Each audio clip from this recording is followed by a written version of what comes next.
Welcome to Politics Done Right. I'm Egberto Willis, your host.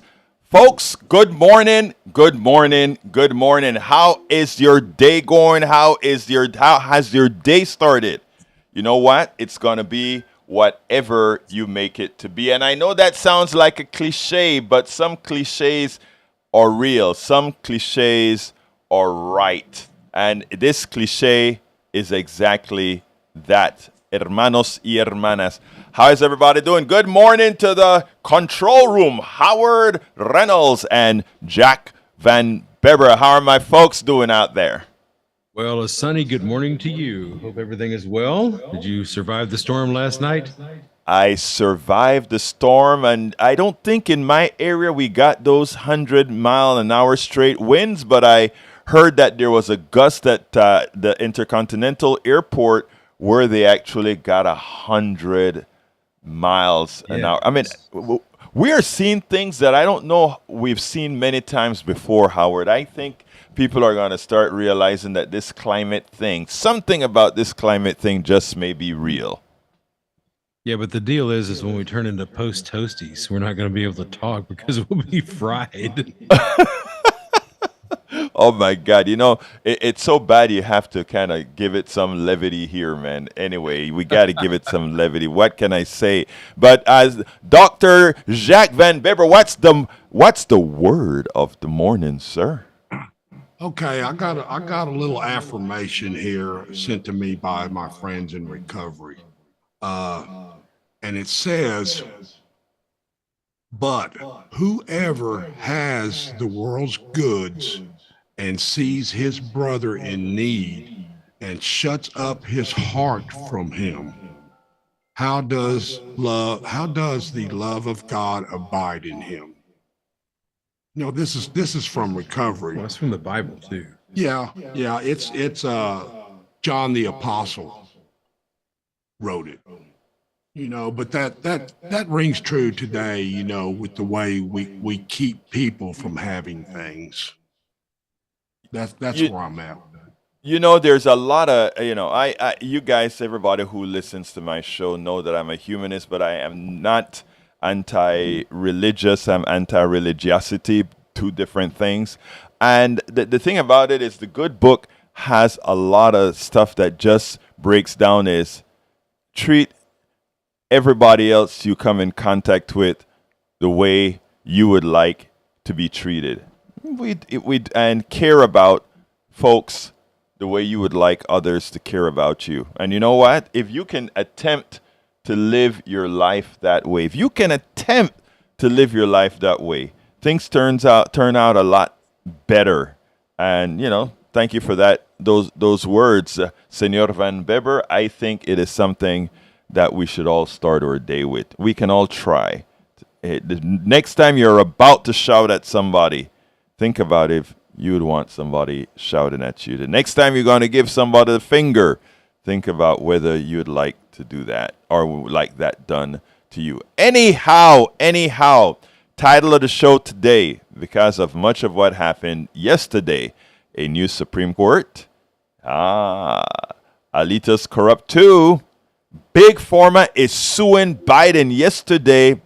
You know, I wonder why a lot of this stuff people don't take it, not people, I'm talking about the mainstream news media. Why don't they make a bigger story of these particular issues, given the extent that the success of these legal criminals, I call the drug executives and who sue, they create third parties to do the suing many times.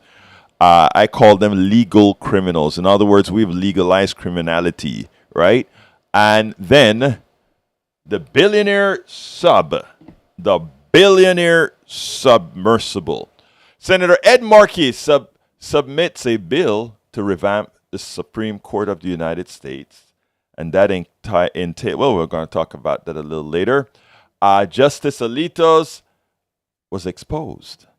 It turns out that this guy who stayed quiet, this guy who sneered at Obama when Obama implied certain things about the Supreme Court, this guy is a guy who took $100,000 trip on an airplane to go to a resort in Alaska where another little plane took you to a river where you could watch the bears eat their salmon on the salmon run with their bare hands and mouth.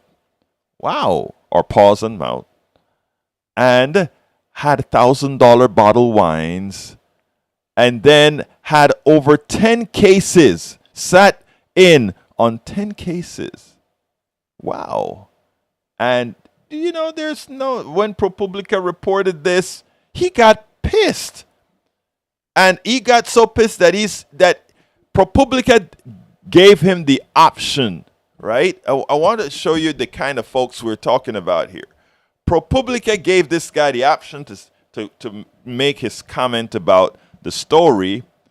And his comment was before the ProPublica thing dropped to go and write a Wall Street editorial, Wall Street a piece, attacking the piece before it came out. That's our Supreme Court. We don't have any longer a Supreme Court that really just sits down and do what Supreme Courts are supposed to do. But what can I say? And what about this stuff about the billionaires? I want to start there. I really want to start there. And the reason I want to start is this. When I talk about the importance of every person, the value of every human being, right? I feel for those in the submersible right now. I hope they're okay. I hope that submersible is floating somewhere in the ocean. I hope somewhere in the Atlantic it's floating and just waiting to be open. Unfortunately, it was designed poorly because, again, those inside have no way, absolutely no way to get out of that thing without external help, without unbolting it from the outside. So once you're sealed in there, you're sealed. If something happens, you're in trouble. But we knew all of that before it went under. We also knew that it was a commercial enterprise, a private company that decided that it could make some money by driving people down to the Titanic in this submersible and charging them $250,000 for the honor of seeing the Titanic. And who the hell can afford $250,000 again? So this was a rich person's enterprise, right? This was a wealthy person enterprise. And what do we know about the wealthy, right? And again, this is not to disparage what has happened. I wish no ill will on anyone, any bad things happening to anyone. But when things like this occur, it gives us an inkling in how our society runs and what our society values and what we allow our society to value. Because I want you to ponder this. Before that thing went missing, or in the same time, hundreds of Pakistanis died in the Mediterranean. These were refugees. These were people in a boat trying to escape misery and go to someplace else. And the ship capsized and 300 people died. More lost at sea in the middle of the Mediterranean. These people are floaters in the ocean, likely to be had by sharks and other thing, whatever we have in there. And it's a blip on the screen. A bad thing has happened in the Mediterranean, and there are people in the sea. This boat had several hundred people on it. 300 are dead, and more are dying as people that haven't been recovered in the sea, but that we know they're in the top of the sea somewhere, right? That's one story.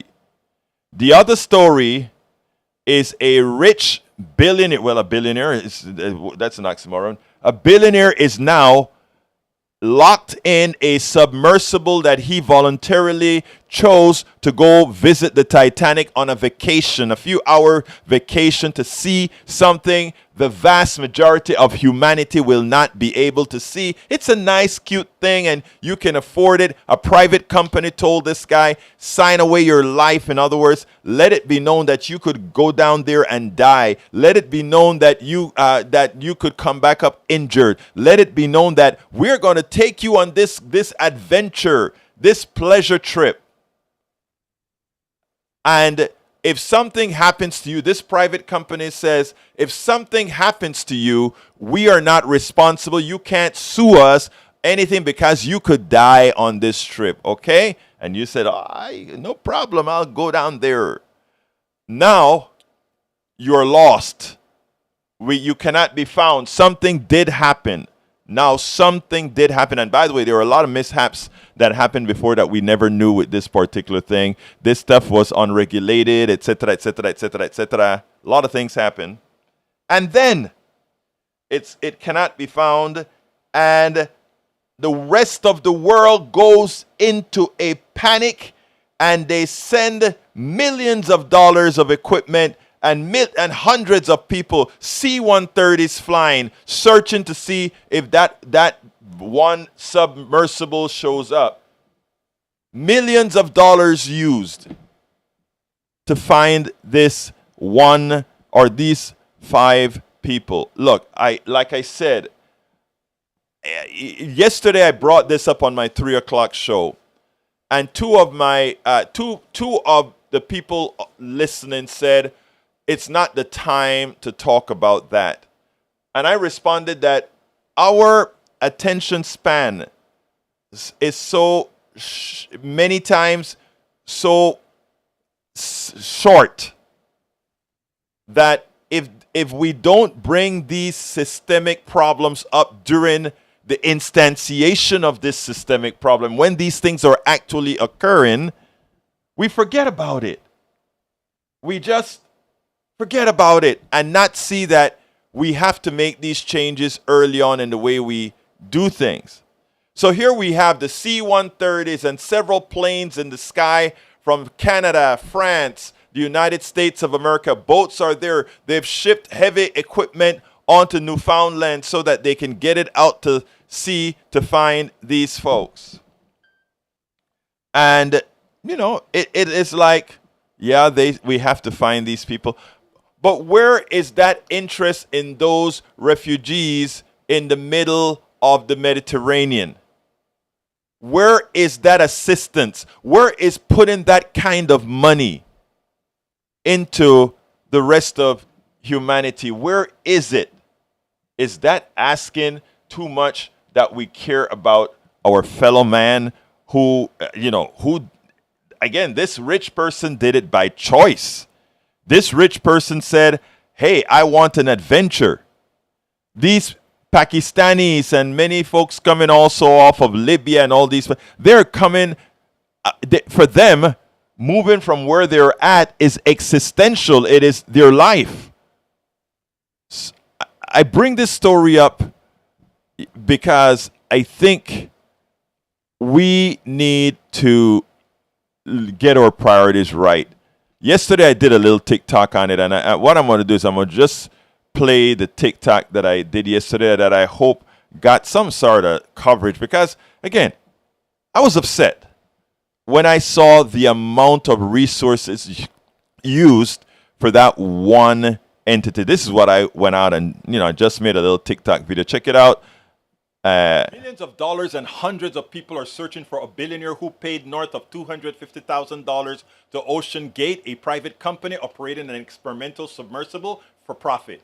My humanity demands that I wish that these people are found safely. But I also wish the effort governments, we the people who invest in the rich and multimillionaire and billionaires who try their best not to pay taxes that justify searches like this, I wish we would put the same zeal to solve the pain and suffering of others. Imagine if we considered the plight of the poor. Imagine if we considered the plight of the unhoused. Imagine if we considered the plight of the hungry with the same zest, with the same compassion.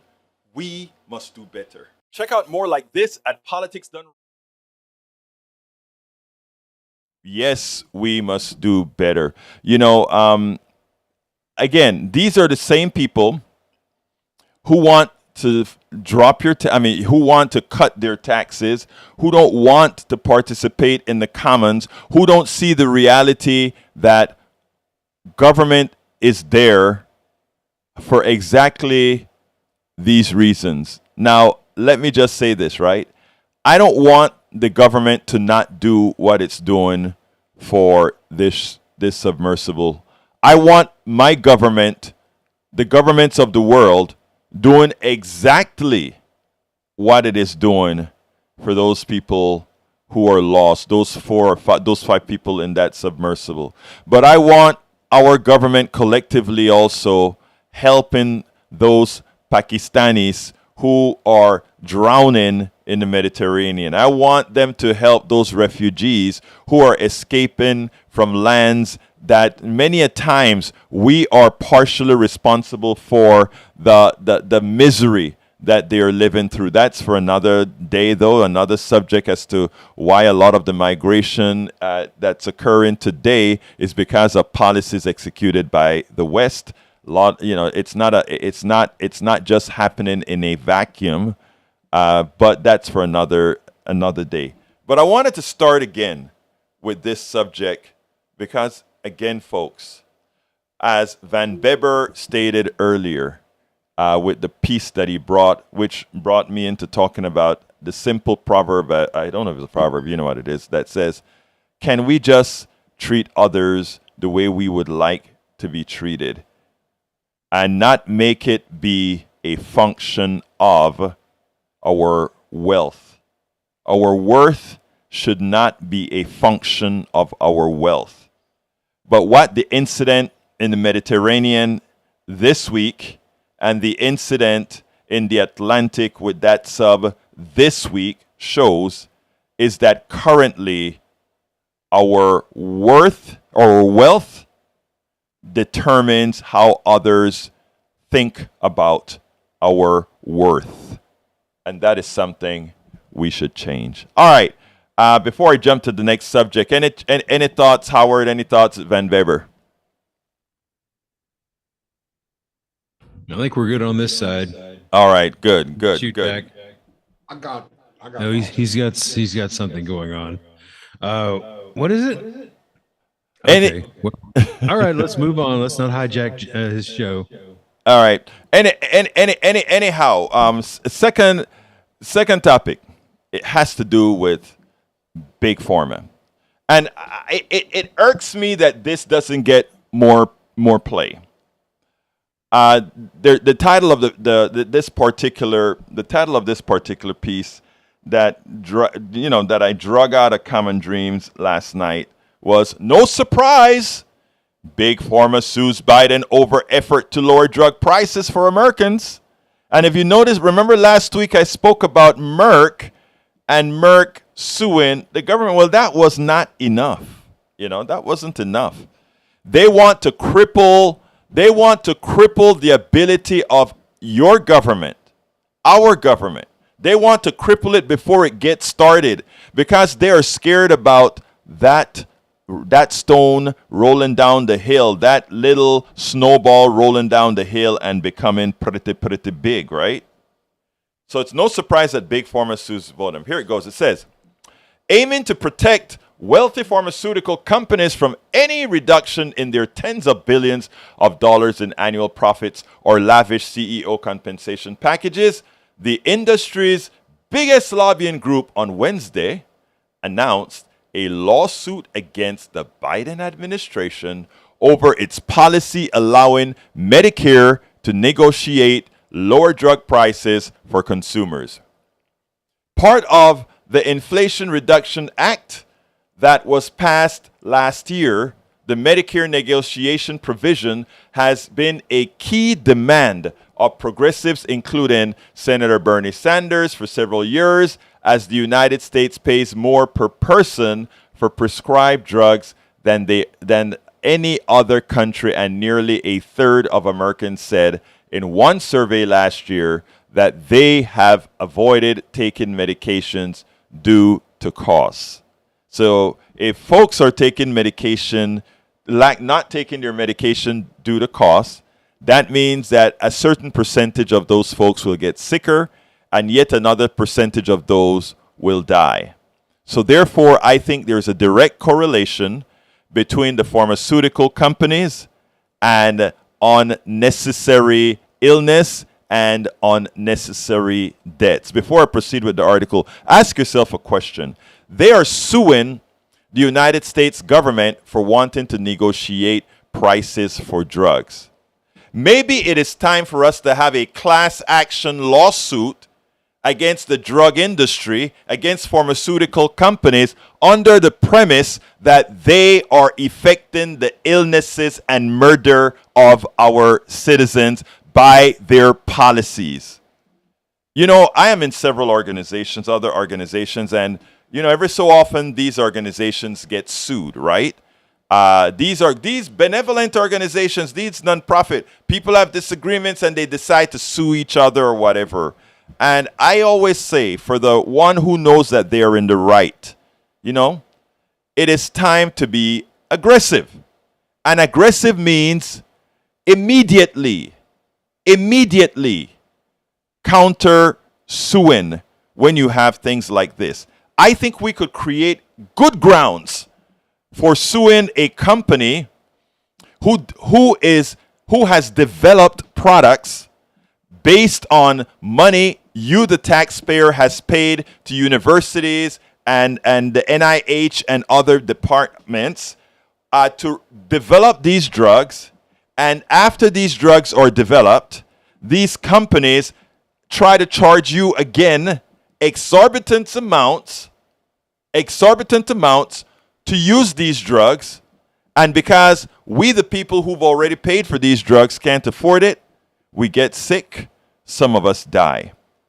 I think it is time for us to sue those companies civilly and criminally.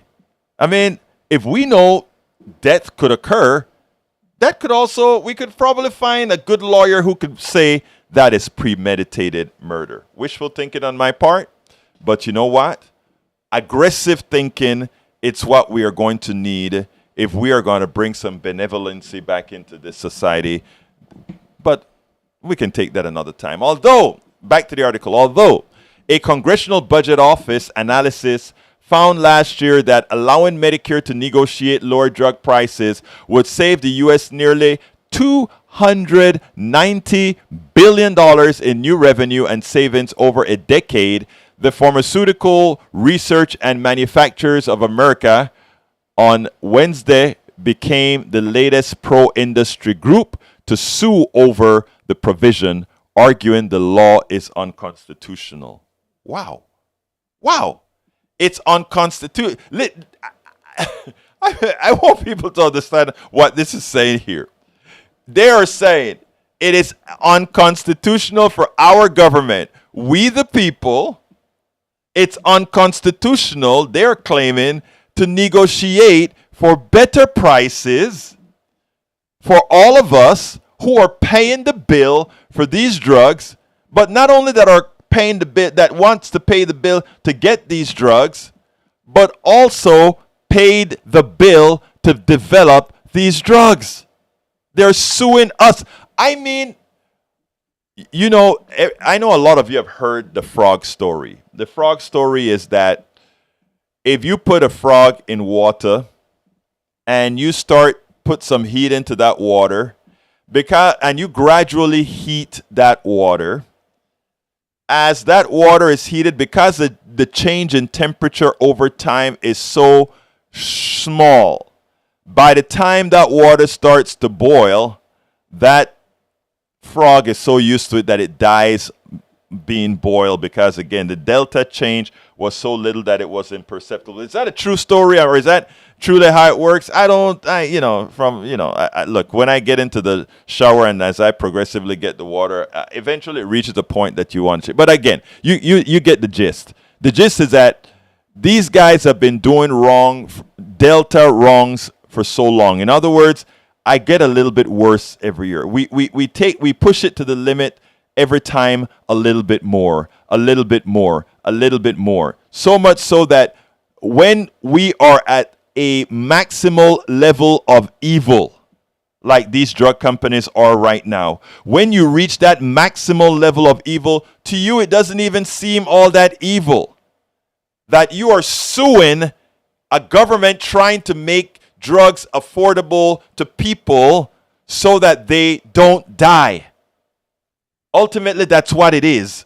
So that they don't die, they're selling, they're putting these products out. They're trying to negotiate the price of these products of which these guys are saying, no, it is unconstitutional. And you mean this didn't make big news yesterday or the day before, etc., on our news channels? It didn't make that? It's amazing. It's amazing. But anyhow, here's the deal. Continuing with the article, because just reading it is frustrating. But Pharma argued in a court filing in the Western District of Texas, and notice where they wanted to file that case, right?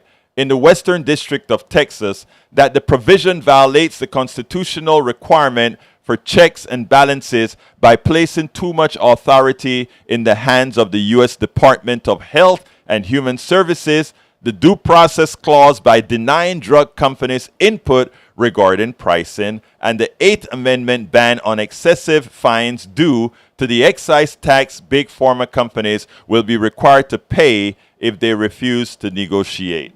All right. So the Biden administration is saying, negotiate for the prices, and if you don't negotiate for these prices, there'll be an excise tax, right? And why an excise tax? Well, of course there's an excise tax. I mean, we paid for these drugs. We paid to develop these drugs. So, you don't negotiate, again, we have the right to tax. So they're saying, no. We want the drug companies.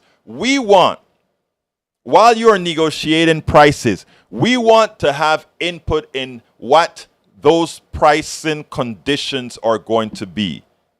Okay, really? I mean, the idea that they are serious about this makes one wonder.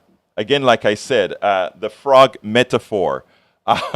Holy City says you completely destroyed the boiling a frog metaphor. I don't know that I did.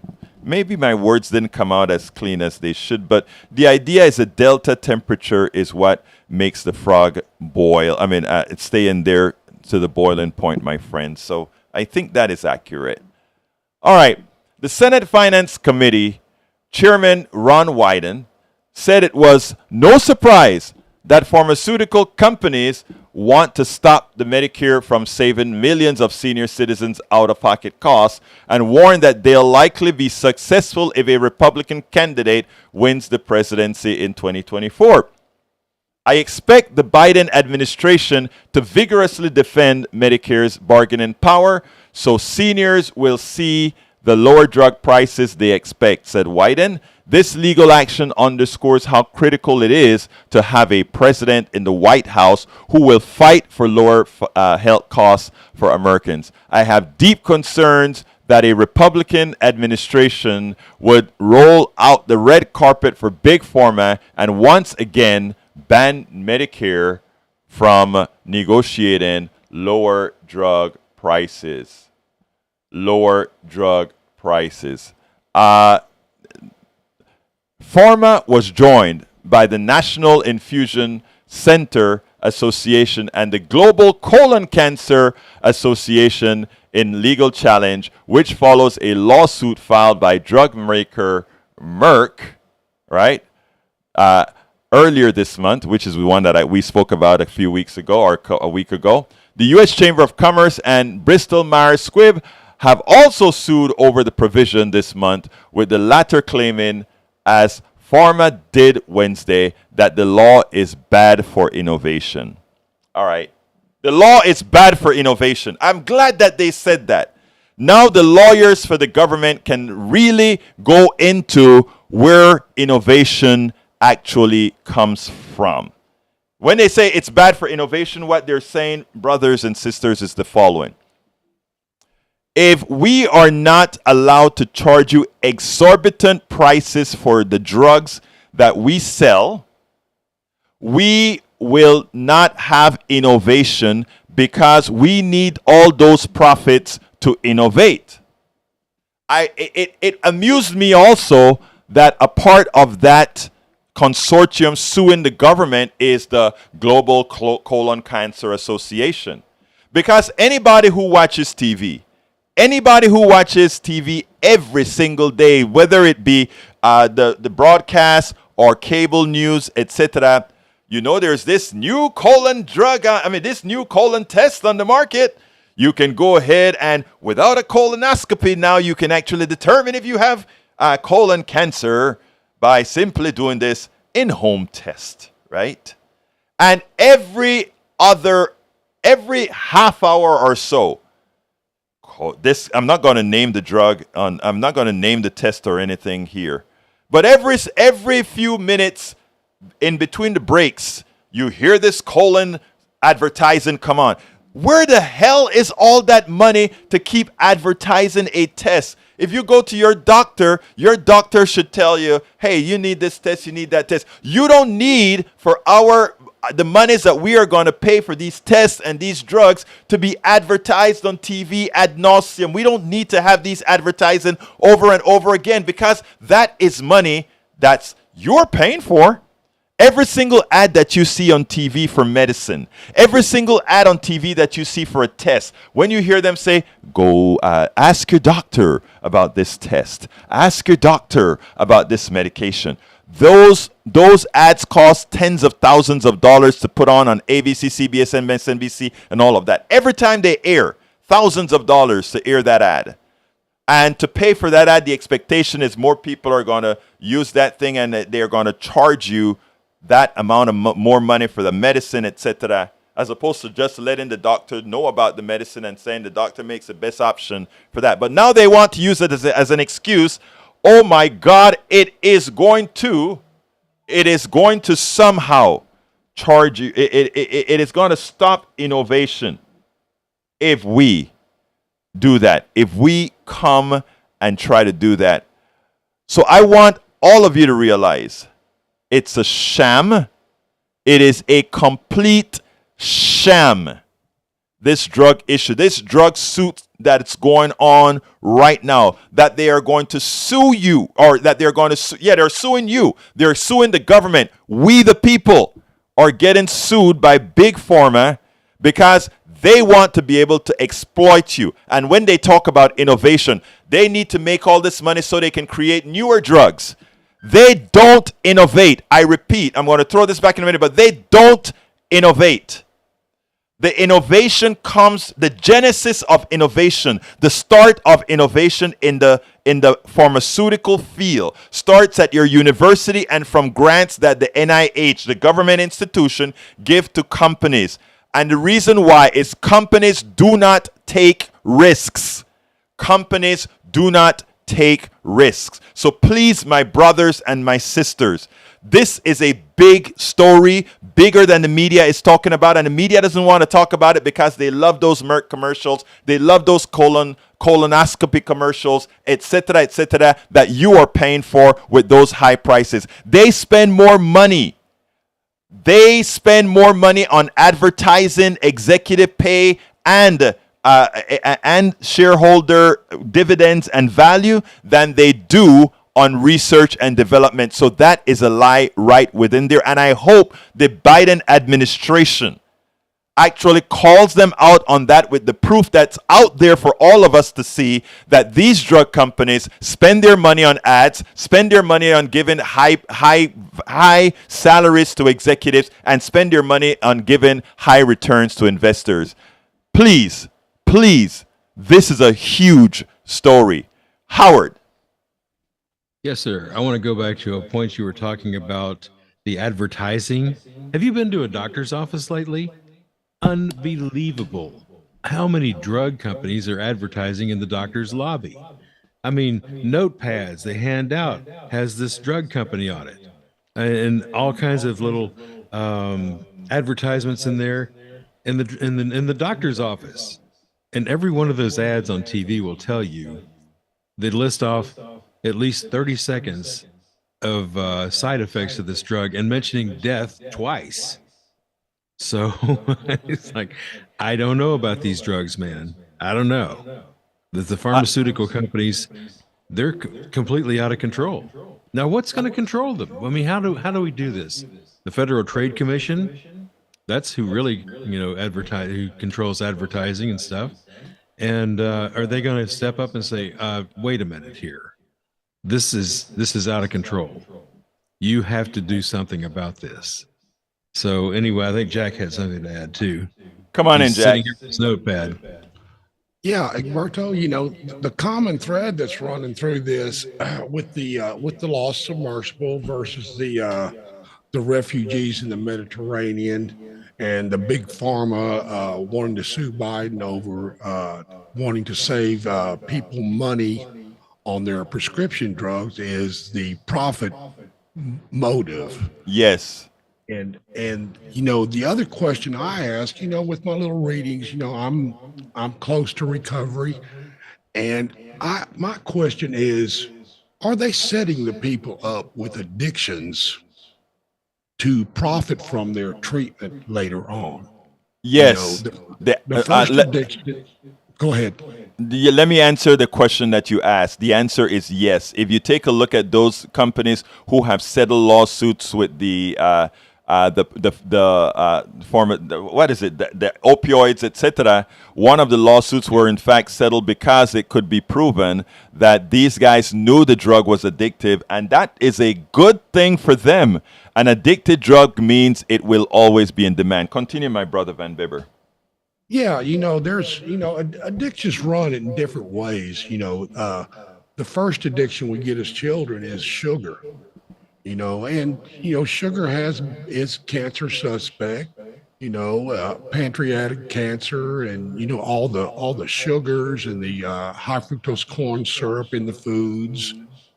I mean, I just recently gave a lot of that up, and my health has changed dramatically. The caffeine drinks out there. We're not even seeing the problems that are going to arise from that. Caffeine is very bad for the body. Yes, sir. You have 40, 50 milligrams in a Coke now of caffeine. I get you. I get you. We have all these things that are occurring right now that we have to be cognizant of, Jack. Anyway, it seems like we have there we go. Anyhow, anything else you really want to say, Howard, that on this subject before I really button it up? No, basically, that's about it. If you've been to a doctor's office lately, you'll see all kinds of drug advertisements, and ask your doctor about this drug. Yes. Well, you're at the doctor's office. I mean, what in the world is this?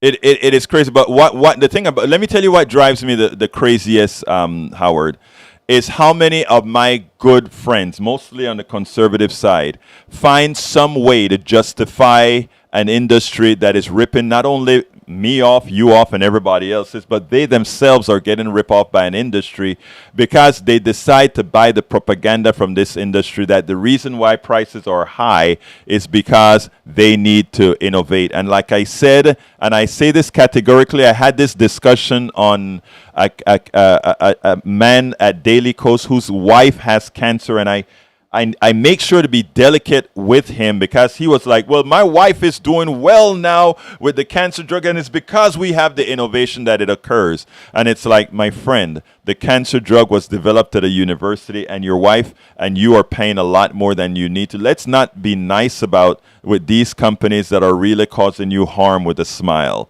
They don't innovate. We innovate. We, the people, innovate. Johnny, come on in, my brother. Johnny, you're hot. Yeah, I'm hot, all right. Hot, cold, and everything else. Another diagonal day in America. until I become horizontal. Here's another Let me hear- interesting element in the conversation, and I was waiting for you to bring it up, and that is how these big corporations that advertise on TV, radio, magazines, how they overall have a tremendous, deep disrespect for the American consumer. I'll give you two examples. That talking box cartoon on TV for that colon test you're talking about. That's disrespectful. It's simplistic. And what also irritates me is that Jiffy Lube type of company that advertises for the quick oil changes, where the guy, he's sitting in his sports car and he's about to sip his hot coffee, and the guy says, okay, your oil change is done. And he says, oh, I didn't even have time to drink my coffee. And what does he do? He burns himself with third-degree burns on his face, not drinking the coffee, but pouring it on his face as he drives away screaming. This makes people, the consumer, look like a bunch of a-holes. That's You know something, Johnny? Johnny, I never, it's interesting that you brought up a thing that I never thought about, because it's true. What they always do is and you find it in a lot of commercials. You're right. I don't know if they're looking for the laugh factor or not, but they do make the American person look silly, right? Yeah, and that goes to dovetail with the comment made by your engineer guy, Howard. I was waiting for him to say it, and I'll say it for him. The FTC and the FDA, they can't do their job now. Why? Because Republicans have taken the money away, have defunded them, just like they've done to the IRS. How can the IRS collect taxes from the ultra wealthy if they've been defunded? How can the FDA do its job in regulating for the public safety and welfare if they've been defunded? So the pharmaceuticals love this atmosphere of no regulation, so they can advertise and make us look stupid. I'll be honest. I have such disdain for a lot of these ads that I didn't even think about the critique as far as how they actually make the person feel. Good observation, Johnny. Anything else that you want to say before I go to the next subject, Johnny? Still have two more to cover before the show. Yeah, never take medical advice from a talking cardboard box. It's totally moronic. Thank you, my brother. Folks, that is the one and only Johnny. And you know what I just realized, Howard? I didn't give the number at all this morning. 713-526-5738. Again, that telephone number is 713-526-5738. Johnny's got us on speed dial, Yes. Johnny's, we're like position number 1 on this phone, KPFT. And you know what? Johnny. I could not be more proud to have Brother Johnny as saying, hey, we got the speed dial to give up and to go call KPFT. Anyway, folks, the next subject that I really want to touch on is Alito. Let me play this real, well, you know what? We're at 43. Go to the newsletter for Alito, politicsdoneright.com/newsletter. I rather do the Senator Markey and what they're going to do, what they're working on with the Supreme Court. It's important.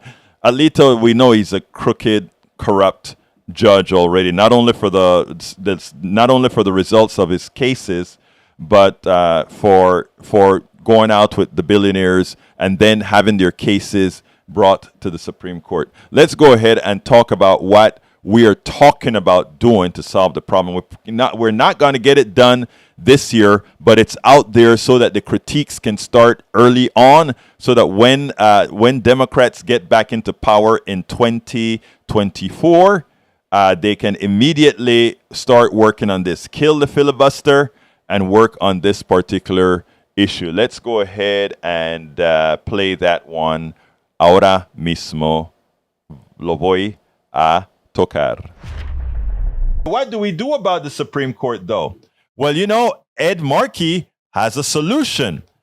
Ed Markey has a solution for the Supreme Court. And here is what he intends to do. We have to get the vote. We have to give these guys the ability to do so. Check it out. He feared what the country's reaction would be to the Republican judges on the Supreme Court revoking a constitutional right, revoking women's right to control their own bodies. And of course, there was no need for those barricades. There was no violence. There was no demonstration that needed to be controlled in some heavy law enforcement way. That was a decision that the Republican-controlled Supreme Court was only able to make after the most political court-packing schemes we have ever seen. Republicans would not even give a confirmation hearing to President Barack Obama's last choice for the Supreme Court, saying that a year just wasn't enough time to confirm a Supreme Court justice. And then Republicans rushed through the last of the 3 Trump appointments to the Supreme Court in the last 3 months of the Trump presidency. This Republican court packing has given us partisan justices eager to toss aside decades of precedent to satisfy their deep-pocketed right-wing special interest benefactors. In the years since the Republicans hijacked the court, the American people have suffered at the hands of its illegitimate conservative supermajority. Massachusetts Democratic Senator Ed Markey has introduced legislation to expand the Supreme Court by adding 4 seats to create a 13-member Supreme Court, 1 for each of the country's courts of appeals. Joining us now is Democratic Senator Ed Markey of Massachusetts. Senator, thank you very much for joining us tonight. What is your case for expanding the court? It's a pretty clear case. In 2016, the Republicans allowed the seat of Justice Scalia to remain vacant for 422 days, denying Barack Obama his ability to have Merrick Garland confirmed, saying that it was a sacred principle that justices should not be confirmed during election years. Then in 2020, just before the election, with Justice Ginsburg passing away, all of a sudden there was no principle. And within 10 days before the election of 2020, they confirmed Amy Coney Barrett. So they stole 2 justices. They have created an absolute illegitimate far right-wing Supreme Court that is poised to overturn rights that have been enshrined in law for generations.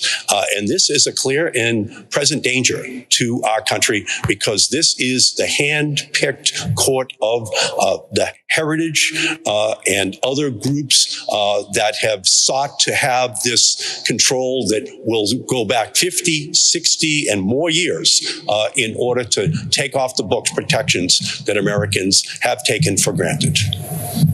So your legislation calls for 13 Supreme Court justices, which is a numeric match with the number of circuit courts of appeals we have in the country. We have 13 of those. When you go back to 1869, when they created the 9, legislatively created the 9 we have now, that matched the 9 circuit courts of appeals that we had then. So you're just updating exactly what they did in 1869. Yeah, we update what they did in 1869, and we create the 13 seats. But we also reclaim the 2 stolen seats that McConnell in 2016 and Trump in 2020 stole. And then we add 2 more so that we have appointments that Biden and that President Obama should have been able to make created so that the number goes to 13, which is the number that it should be right now. And that number 9 has been with all of us, all of our lives, obviously, since it's been there since 1869. And when the number hangs around that long, I think it gets so set in people's minds that they think it's in the Constitution and can't be changed. There's something sacred about it. The population of the United States in 1869 was 38 million people, less than the number of people who live in the state of California now. We only had 37 states back then. The size of the population, the level of complexity in law, all of this has expanded so greatly while the Supreme Court has not expanded at all. Exactly. Originally, there were only 6 Supreme Court justices. Under Abraham Lincoln, there were 10 Supreme Court justices. As you said earlier, they reduced it down to 9 in 1869. So this is a decision made by the United States Congress as to what the appropriate number should be. And given the threat to the rights of the American people from this Supreme Court, it is absolutely imperative that we change that number and we make it possible for us to not wait a lifetime in order to reclaim these rights. Yes, these justices are there for lifetime appointments, but it shouldn't take us a lifetime in order to correct this historic oversight. No, it should not take a lifetime to change these Supreme Court justices at all. It shouldn't take a lifetime. And again, like he said, 2 of them were stolen. Merrick Garland was stolen. And after, of course, Bader Ginsburg died, they immediately, right before the election, went ahead and put a judge up. This needs to be mitigated for that. But also, I tell you what, I think it is ludicrous for 9 people to hold the country in its hands. People always talk about the 3 equal branches of government. I'm sorry. 9 people deciding whether a law is constitutional or not is not enough. I think every state should have a Supreme Court justice based on its population. I think they should have Supreme Court justices based on their population and, you know what, appointed by their governors. But I mean, that's not what the Constitution says. We still could, however, have 50 of them, and it's controlled by the president as it is written in the Constitution. I would not mind having 50 Supreme Court justices. It's very important. Anyhow, I want to tie the Supreme Court justices and how they rule with the drug issues and even deeper with progressive values that most Americans, I repeat, most Americans say that the things that progressives stand for, every poll indicates that is what America wants. But here's the kicker. We talk about the 3 branches of government being co-equal. That has never been true. And let me give an example. And let me give you an example why Republicans were so keen, why they definitely wanted to get judges in. They definitely wanted to control the Supreme Court. Because the only undemocratic branch, completely undemocratic branch of our government is, in fact, the Supreme Court. And here's the kicker. Here's what I'd like everybody to understand. We can go ahead and elect a whole bunch of great progressives in the Senate and the House and the presidency. And they can pass good laws on health care, good laws on retirements, good laws on taking care of your kids, good laws on forcing corporations to give a living wage. We can do all of that. And then these 9 justices as it stands today, they can go and say, that is unconstitutional. So the vast majority of the government, we the people, say, this is what we want. And 9 people, actually 5 people out of the 9 can say, nah, that's not constitutional. We are going to just deem that not constitutional. And suddenly, the law is dead. That is the reason why we have to vote for our Congress, our Senate, and the presidency, and then be assured that they will kill the filibuster so that we can also assign appropriate judges into the non-democratic portion of the triad, meaning of the 3 branches of government. We have to democratize that branch of government because no matter what occurs, they still have the right, the way the Constitution is written. And I think it was written that way to always ensure that the powerful can stay powerful that we can have a less egalitarian system. Brothers and sisters, we have to understand these concepts, because in understanding these concepts, we can do it. Eric Hayes, by the way, welcome Eric Hayes and Holy City 2012 to our chat. Assignment is democratic when those who are assigning were elected democratically to assign. Okay?